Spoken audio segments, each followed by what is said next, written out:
아브라함이 살고 있던 헤브론을 떠나 그랄로 이사했죠. 그런데 그랄 왕 아비멜렉이 아브라함의 아내 사레를 자기 아내로 삼겠다고 데려가 버렸습니다. 그런데 놀랍게도 아브라함은 옛날에 애굽에서 했던 것과 똑같은 거짓말을 반복합니다. 사라는 내 누이요. 당연히 그것은 하나님을 신뢰하지 못한 결과지요. 여기서 우리는 살짝 아브라함의 믿음에 심각한 문제가 있다라는 것을 알 수가 있습니다. 그 절대절명의 위기의 순간에 하나님께서 친히 개입하시죠. 하나님께서 꿈을 통해 아비멜렉에게 나타나셔서 사라를 돌려보내지 아니하면 죽을 것이라고 경고하십니다. 하나님과 아비멜렉의 대화에서 두 가지 중요한 사실이 드러납니다. 첫째는 아비멜렉이 무죄하다 하는 것입니다. 아비멜렉은 자기가 사라에게 손가락 하나 되지 않았다고 분명하게 얘기했고 하나님께서도 맞다라고 인정을 하십니다. 여기서 우리는 하나님께서 우리 믿음의 사람들, 믿음의 가문에게만 아니라 세상에 믿지 않는 왕들, 믿지 않는 사람에게도 상당히 높은 수준의 도덕적 기준을 요구하신다라는 것을 알 수가 있습니다. 자, 여기서 3절 처음에 나오는 그 밤에 라는 말을 우리가 잘 이해를 해야 됩니다. 아비멜렉이 사라를 데려간 사건은 어마어마하게 중요한 사건입니다. 위기입니다. 우리는 하나님께서 우리의 여러 가지 일에 좀 천천히 개입한다고 생각을 합니다. 그런데 이 사건은요, 사건이 일어날 당장 그날 하나님께서 바로 개입을 하십니다. 6절에서는 아비멜렉이 사라에게 정말 아무 짓도 하지 않았다라는 것을 강조하고 있습니다. 이로써 하나님께서 뭔가 정확하게 정리하시는 것을 알 수가 있습니다. 아무리 길어도 1년 이내에, 사실은 몇 달 내에 이삭이 태어날 겁니다. 새로 태어나는 이삭은 아비멜렉과 눈꼽만큼도 관련이 없다라는 것을 하나님께서 정리를 해버리시는 겁니다. 이틀 3일 지나도 사실은 얼마든지 의심할 수 있고 의심할 수 있는 첫 번째 사람은 남편인 아브라함이죠. 뭔가 있었을 텐데 끝장나는 겁니다. 그래서 하나님께서는 미리 이런 것을 차단하시기 위해서 정리를 해버리시고 아비멜렉이 두려워 뻘뻘 떨면서 그 다음날 아침 일찍 일어나서 자기 집 종들 다 불러서 밤새 이런 일이 있었다고 얘기하게 하고 급하게 아브라함 불러서 당신이 왜 이런 일을 내게 했느냐고 그렇게 추궁하도록 만드셨던 것이지요. 우리가 잘 아는 칭기스칸은 어머니가 옆에 부족의 추장에게 포로로 잡혀갔지요.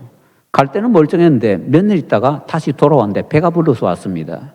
그래서 태어난 사람이 칭기스칸이거든요. 칭기스칸 아버지가 안 버려서 그냥 그 아버지 아들로 성장했는데 사실은 아버지가 자기 아버지가 아니지요. 이런 일이 벌어지지 않도록, 아니 이런 의심이 처음부터 생기지 않도록 기가 막힌 순간에 하나님께서 차단시켜 버리신 것입니다. 우리가 둘째로 여기 아비멜렉과 하나님의 대화에서 확인할 수 있는 것은 하나님께서 아브라함의 선지자적인 사명을 다시 한번 확인해 주신다라는 것입니다.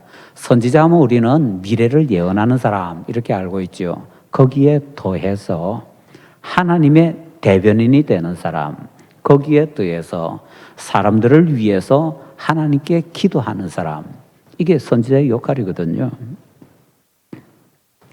하나님께서 우리가 볼 때는요, 못나서 쓸모없어서 그냥 갖다 버릴 것 같은데 아브라함을 다시 들어서 선지자로 사용을 해 주십니다. 그걸 콕 집어서 아비멜렉에게 말씀하시는 것이죠. 아비멜렉이 막 아브라함을 불러서 따져 묻습니다. 네가 어떻게 해서 우리에게 이런 짓을 하였느냐? 우리가 죄지어서 다 죽을 뻔했다. 이렇게 전개되는 창세기 20장에서 가장 중요한 말 하나가 11절에 나옵니다. 이곳에는 하나님을 두려워함이 없으니, 여기 두려워함, 이건 우리가 보통 쓰는 경외함이라는 단어입니다. 아브라함은 그랄 땅을 하나님을 모르는 무법천지로 간주했습니다. 그런데 그 그랄에서 하나님께서 친히 아비멜렉의 꿈에 나타나셔서 문제를 해결하십니다. 아비멜렉은 하나님을 두려워합니다. 아비멜렉의 말을 들었던 그 집안 사람 전체가 하나님을 두려워합니다. 여기에 세상 기준보다도 하나님을 믿는다는 사람들이 더 못한 기준을 가지고 행동했을 때 오히려 세상이 신자들을 책망한다라는 것이 정확하게 나타나고 있습니다. 믿음의 조상 아브라함이 불신자 아비멜렉에게 어마어마한 책망을 받습니다. 이런 건 성경에 많습니다. 가장 대표적인 사람이 요나지요. 하나님 말씀에 불순종해서 니느웨로 가지 않고 다시스로 도망하는 배를 탔을 때에 나중에 선장이 요나를 책망하지요. 하나님을 두려움이 없다고 신자들이 무시하던 세상에서 놀랍게도 그 신자들이 사람을 두려워해서 불신자들에게 책망받는 말도 안 되는 사건이 벌어지고 있습니다. 이런 일은 자주 있다라는 것을 우리가 꼭 기억을 해야 되겠습니다. 믿음의 조상 아브라함이 이런 일을 겪는다면 우리는 얼마나 더 많이 이런 일을 겪겠습니까? 하나님의 주권은 신자들이 있는 곳만, 교회에만 미치지 않습니다. 세상 전체가 하나님 다스리시는 곳입니다. 장소가 중요한 것이 아닙니다. 시간이 중요한 것이 아닙니다.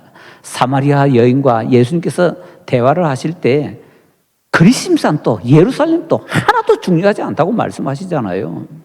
우리는 시간 따집니다. 장소 따집니다. 그런데 시간과 장소는 하나님 앞에 하나도 중요하지 않습니다. 하나님은 어디에나 계십니다. 하나님께서 언제나 활동하십니다. 중요한 것은 그 하나님께서 함께 하시며 역사해 주시는가, 개입해 주시는가, 바로 그것이다 하는 것이지요. 하나님께서 전혀 관심 없어서 역사 안 하실 것이야 라고 하면 바로 그곳에서 놀랍게 하나님께서 역사하시는 것을 우리도 보게 될 것입니다. 아비멜렉이 아브라함을 계속해서 책망하며 추구하자 아브라함이 변명을 늘어놓습니다. 자기가 했던 행동은 갑작스러운 충동이 아니라 원래부터 우리가 하고 있던 행동이라고. 요즘 말로 표현을 하자면요, 위기 관리 매뉴얼이라는 것이 아브라함 집에 있었던 것입니다. 고향을 떠날 때부터 아브라함은 위기 관리 매뉴얼을 만들어서 사라에게 줬습니다. 당신 너무 예뻐가지고 당신 차지한다고 나를 사람들이 죽여버릴지 모르니까 그래서 당신이 내 누이라고 해라. 그 당시 세상에서는요, 이게 괜찮은 일이었습니다. 당시 사람들 가운데 자기 아내를 너무너무 사랑하는 사람은요, 자기 아내를 자기 누이라고 격상시켜줍니다. 그런 사람은요, 사람들이 함부로 하지 못합니다. 그래서 자기 아들을 좀 우대하기 위해서 그렇게 하는데 그 풍습을 살짝 가져와서는 아브라함이 비틉니다. 그리고는 자기를 위해서 그 풍습을 사용하는데 그 풍습 그대로 쓴 거 아니잖아요. 뭔가 좀 이상합니다. 아브라함은 끝까지 자기 잘못했다고 얘기하지 않습니다. 탓을 합니다. 환경 탓을 하고 사람들 탓을 합니다. 그러면서 세상에서 통용되는 풍습을 끌고 오기는 끌고 오는데 뭔가 비틀고 자르고 변경을 시켜서 묘한 모습으로 만들어서는 사용을 하고 있습니다. 그런데 우리는 꼭 기억해야 됩니다. 아무리 세상에서 인정하는 그런 풍습이나 습관이라 할지라도 우리 신자들에게는 전혀 변명거리가 될 수 없다는 겁니다. 신자의 기준은 딱 하나, 하나님의 말씀, 성경이기 때문입니다. 감사하게도 이 사건은 해피엔딩으로 끝나지요. 관계 회복이 일어납니다. 아비멜렉이 기겁을 하고는 사라를 얼른 보내주면서 아브라함에게 엄청난 선물을 안겨줍니다. 사라의 명예를 회복하고 아브라함의 명예를 회복시켜주기 위해서입니다. 아브라함은 하나님께서 올려주시는 대로 중보자가 되어서 아비멜렉과 그 집안을 위해서 기도합니다. 그래서 문제들이 다 해결이 되게 만들게 됩니다. 아브라함의 실수, 아브라함의 큰 죄가 있었음에도 불구하고 하나님께서는 원래 아브라함을 부르실 때의 약속의 말씀처럼 아브라함을 사람들에게 축복을 전해주는 통로가 되게 만들어 주신 것입니다. 가끔가다 우리 신자들이 윤리적으로 실패할 때 죄를 지었음에도 불구하고 어디에서든지 경외함을 받으시는 하나님께서는 그 모든 일을 정리하시고, 참 우리가 이해가 안 되는데 신자를 다시 한번 세워주시는 은혜를 베풀어 주십니다. 여기서는 하나님을 몰라, 하나님을 두려움이 없어 라고 무시하는 아브라함보다도 아브라함이 무시하는 바로 그곳에서 하나님을 실제로 만나고 하나님 말씀에 순종하는 아비멜렉이 더 도덕적이다, 이 충격을 우리는 꼭 우리 마음속에 간직을 해야 되겠습니다. 아브라함은 아직까지 자기의 믿음을 하나님의 주권이라는 데 묶어놓지 못합니다. 아직까지도 자기의 환경이라는 데 자기의 믿음을 묶고 나서 환경 때문에 흔들흔들 시달리고 있는 것입니다. 그런데 이 아브라함의 믿음에 대해서 우리가 생각을 해볼 때 아브라함이 엄청난 실패를 하게 되는데요. 이 아브라함의 실패에서 하나님의 놀라운 주권이 드러나는데 이 둘의 관계를 조금 더 넓은 시각으로 다시 한번 살펴볼 필요가 있습니다. 특히 아브라함이 왜 실패하게 되었지, 아브라함이 왜 그랄로 이사를 하게 되었지, 이것에 대해서 우리가 살펴볼 필요가 있습니다. 아브라함이 요즘 우리가 하는 것처럼 경제적인 목적을 위해서 헤브론에서 그랄로 이사를 했을까요? 아브라함은 목축하는 사람이기 때문에 물과 풀이 좋은 곳으로 얼마든지 옮겨갈 수 있습니다. 그런데 헤브론에서 그랄은 조금 가기에는 그렇거든요. 헤브론에서 그랄로 가면은 어떤 이유가 있을 수 있다. 그랄이라는 곳은요, 와디의 자락에 있는 곳입니다. 와디라는 것은 건천이라고 합니다. 위에는 물이 흐르지 않는데요, 바짝 마른 그런 시내입니다. 근데 그 아래에는요, 물이 흐르고 있습니다. 그러니까 장소만 잘 선정해서 땅 파면 쉽게 샘을 얻고 우물을 얻을 수 있는 곳입니다. 그러니까 목축하는 사람에게 얼마나 좋은 곳입니까? 그리고 그랄이라는 곳은요, 블레셋 지역에서 상업적으로, 교통적으로, 군사적으로 굉장히 중요한 요충지입니다. 그래서 아브라함이 이것저것 보고 그런 경제적인 중요한 이익을 얻기 위해서 이사를 했다, 그럴 수 있습니다. 경제적인 이유하면 제일 큰 이유를 들 수 있는 것이 아마 기근일 것입니다. 아브라함이 옛날에 애굽으로 이사 갈 때 흉년이 들어서 이사했잖아요. 가나안 땅 오자마자 흉년이 생겼거든요. 그때 얼른 애굽으로 이사 가버렸습니다. 그래서 우리는요, 아브라함이 블레셋으로 이사 갈 때에 흉년 때문에 이사 갔을 거야, 흉년 때문에라는 것이 가장 큰 경제적인 이유잖아요. 그럴 거야 라고 상상을 하는 경향이 있는데 성경에서는 전혀 그렇게 안 가르쳐 줍니다. 창세기 20장 1절부터 다시 한번 보세요. 그랄로 이사 가는데 기근 때문에 이사 갔다, 성경에서 그렇게 얘기 안 합니다. 그냥 이사 간 겁니다. 그러면 경제적인 이유 때문, 그건 조금 이유 중에 있기는 하겠지만은 굉장히 작은 이유일 것입니다. 그럼 다른 이유는 뭘까요? 다시 한번 아브라함의 인생을 살펴봅니다. 그러면은요, 아브라함의 인생이 여기까지 올 때 가장 중요하게 돋보이는 것 중에 하나는 창세기 14장에 나오는 메소포타미아 연합군과의 전쟁일 것입니다. 우리는 이 단어를 쓰지 않는데 아브라함에게 이 단어가 꼭 적용돼야 됩니다. 장군, 위대한 장군. 창세기 14장에서 위대한 전쟁을 하는 장군이거든요. 그 위대한 전쟁을 했던 장군이 블레셋 가서 이 초라한 모습을 보여주는데 왜 이런 일이 벌어지죠?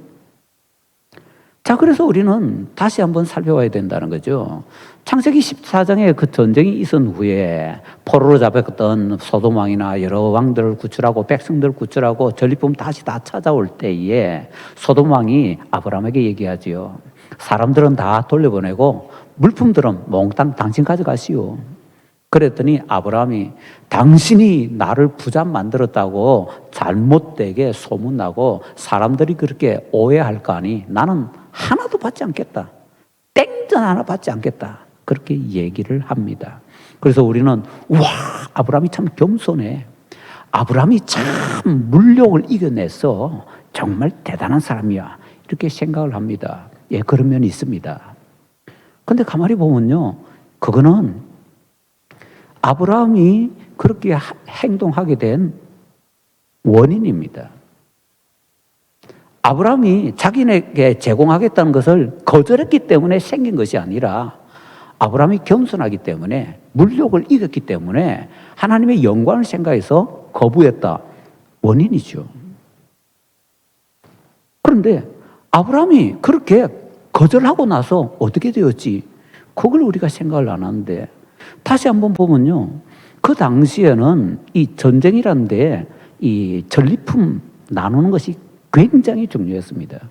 전리품을 어떻게 나누냐에 따라서 군사들이나 백성들의 사기가 올라가기도 하고 처참히 무너지기도 합니다. 전 세계에서 가장 많은 땅을 정복했다고 하는 알렉산더, 몽골, 그들의 성공 비결은요, 전리품을 공평하게 나눠줬다는 겁니다.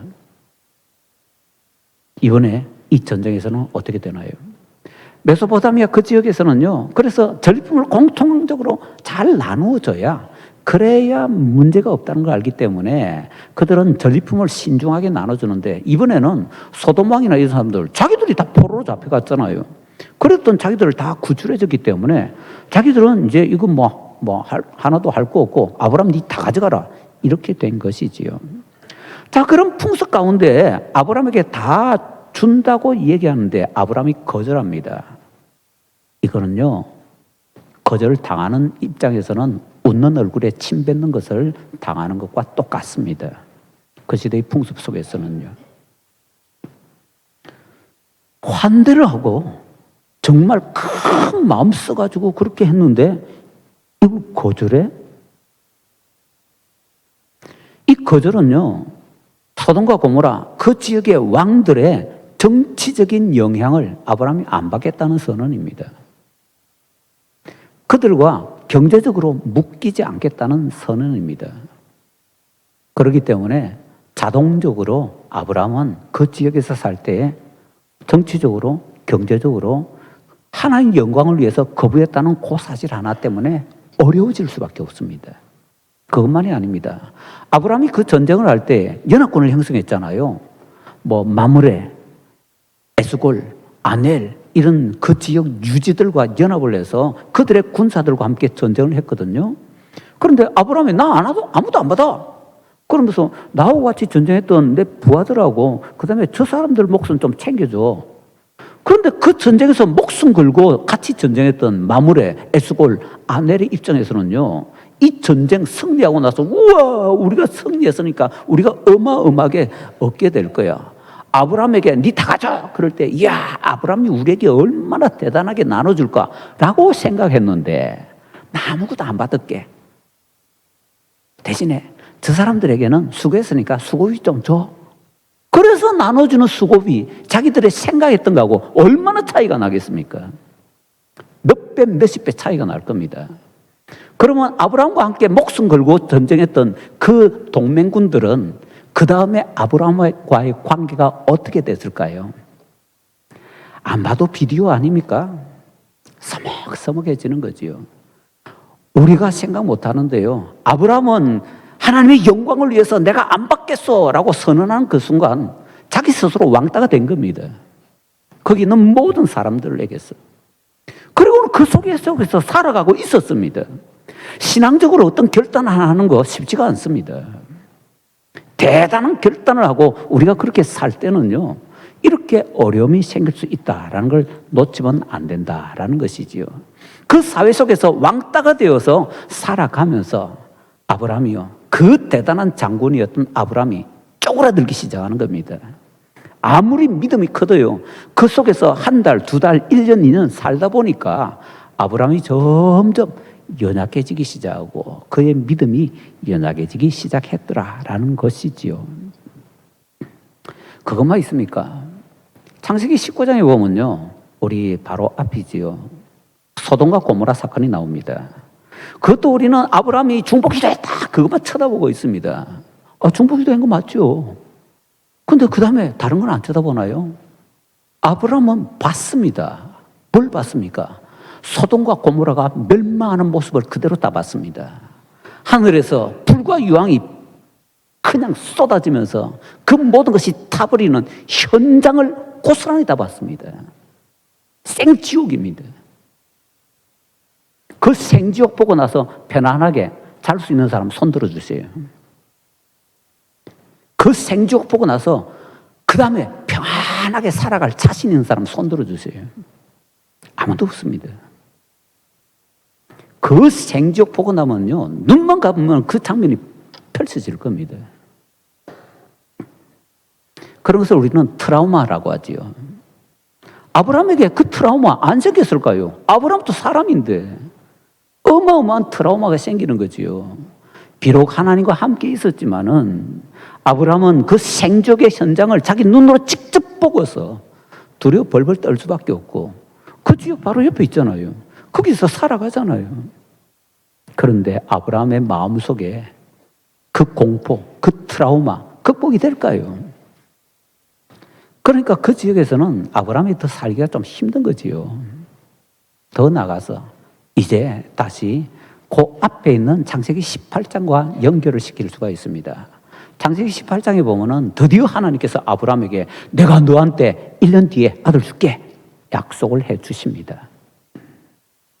아브라함에게도 그 약속을 주셨고요, 나중에 살아있을 때 또 약속을 또 주십니다. 그런데 그 놀라운 약속을 하나님께서 아브라함에게 주셨는데, 그래서 아브라함은 분명히 믿었습니다. 로마서에서도 히브리서에서도 아브라함 분명히 믿는 거 나옵니다.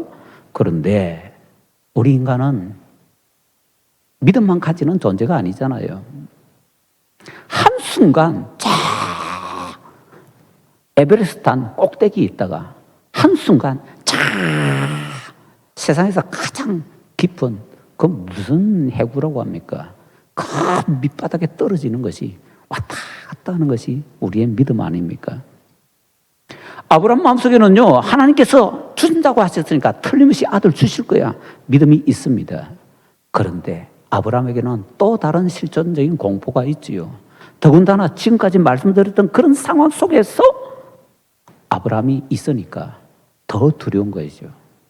내가 살아야 되는데, 내가 살아야 내 자식도 볼 수 있는데. 하나님 주시는 약속이라는 것은요, 아직 이루어지지 않은 미래의 사실입니다. 소돔과 고모라의 지옥은요, 자기 눈으로 보았던 처절한 사건입니다.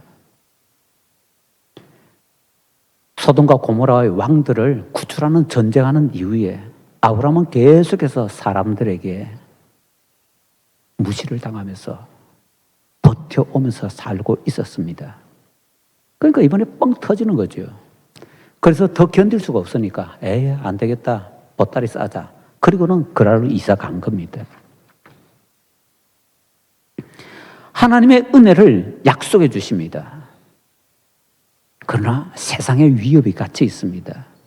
그 속에서 우리는 왔다 갔다 하면서 갈등을 합니다. 그게 우리의 인간의 모습입니다. 말하자면은 양쪽 끝에 줄을 매놓고는요, 그 줄 사이에서 쫙 장대 하나 들고서 왔다 갔다 하는 그런 고개사와 같은 삶을 살고 있다라는 것이지요. 아브라함은 자기 스스로 하나님 약속해 주신 그 땅을 떠나는 불신앙의 방황을 하고 있습니다. 애굽으로 내려갔었지요. 그 애굽으로 내려갔던 이사와 비교해 보면요, 애굽으로 내려간 것은 애굽 내려가자마자 흉년 만났거든요. 1, 2년도 안 지났을 겁니다. 그래서 아브라함 초신자 때 바로 보따리 싸서 애굽으로 이사를 가버렸습니다. 그런데 지금은요, 그로부터 한 20년이 지났잖아요. 그동안 아브라함 믿음이 탄탄해졌습니다. 그런데 그럼에도 불구하고 이 사람은 절대로 그렇게 넘어지지 않을 거야 라고 생각되는 바로 그 순간에 넘어지는 모습을 아브라함이 우리에게 보여줍니다. 그런즉 선줄로 생각하는 자는 넘어질까 조심하라. 성경에서 우리에게 경고하잖아요. 성숙한 최고의 신앙인 또 별것 아닌 것처럼 보이는 초보적인 것에 넘어지고 자빠질 수가 있습니다. 그게 우리의 삶이고 그게 우리의 믿음입니다. 이런 우리의 인간의 적나라한 믿음의 모습을 아무 가감 없이 그냥 그대로 우리에게 보여줍니다. 그런데 우리 인간은 이렇게 보잘것도 없고 못난 믿음을 가지고 있는데 하나님께서는 놀랍게 대우해 주십니다. 그냥 갖다 버려도 시원찮을 것 같은데 그래도 다시 불러와서는 닦아주시고 다시 세워주십니다. 너 선지자야. 그러니까 네가 기도해. 그러면 내가 그 기도 들어서 문제 해결해 줄게. 그래서 사람들 앞에서 하나님께서 다시 세워주십니다. 도대체 이 본문에서는 주인공이 누굽니까? 주연이 누굽니까? 아브라함입니까? 하나님입니까? 성경의 주인공은요, 신앙의 위인들 아닙니다. 하나님입니다. 모든 것은 하나님께서 조정하시는 대로, 역사하시는 대로 다 이루어져 나가게 되어 있습니다. 이걸 봐야 되는 겁니다. 아브라함만 쳐다보고 그랄 이삭만 쳐다보고 사건만 쳐다보고 그래서는요, 우리가 성경에서 얻을 거 하나도 없습니다. 이 하나님을 볼 수 있어야 됩니다. 나는 얼마나 여작하고 보잘것없는 자인가, 내가 믿음 크다고 하지만 내 크다고 하는 믿음이 얼마나 초라한 것인가 절절하게 깨달아야 되고요. 그런데도 버리지 않고 내 같으면 100번, 1000번, 만번 갖다 버릴 텐데 그런데도 붙잡아 와가지고는 다시 세워주고 세워주고 또 세워주시는 하나님의 그 놀라운 은혜, 그 놀라운 사랑, 우리는 깨달아야 됩니다. 우리의 보잘것없는 믿음에 대해서 마지막으로 다시 정리해 볼까요? 믿음의 이사. 믿음의 이사에는 두 가지 종류가 있습니다. 첫째는 우리가 생각하는 대로 믿음으로 이사 가는 것입니다. 둘째는요, 믿음이 이사 가버리는 겁니다. 아브라함의 지금 그랄 이사는 1번입니까? 2번입니까? 믿음이 이사 가버렸기 때문에 아브라함은 엉뚱하고 잘못된 이사를 하고 있는 것이지요.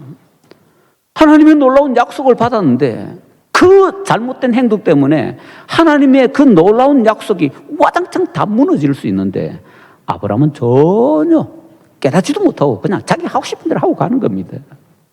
만약 아브라함의 그 행위, 그 자체로만 하나님께서 구원을 결정하신다면 아브라함에게 구원은 없습니다. 하나님께서 아브라함에게 주신 언약, 약속 다 깨부서졌을 겁니다. 그러나 하나님께서 친히 등판하십니다. 하나님께서 친히 개입하십니다. 우리 인간의 불신앙보다도 하나님의 신실하심은 비교할래야 비교할 수 없을 정도로 어마어마하게 더 크고 깊다라는 것을 믿으시기 바랍니다. 역사의 진정한 주인공, 성경의 진정한 주인공 누구냐? 하나님입니다. 성경에 나오는 모든 사람들은 조연들입니다. 하나님께서 이 시대에 다시 한번 주인공으로서 이제 역사를 써 나가시려고 합니다. 우리 성도님들을 조연으로 초청하셨습니다. 이 이제 어떻게 하시겠습니까?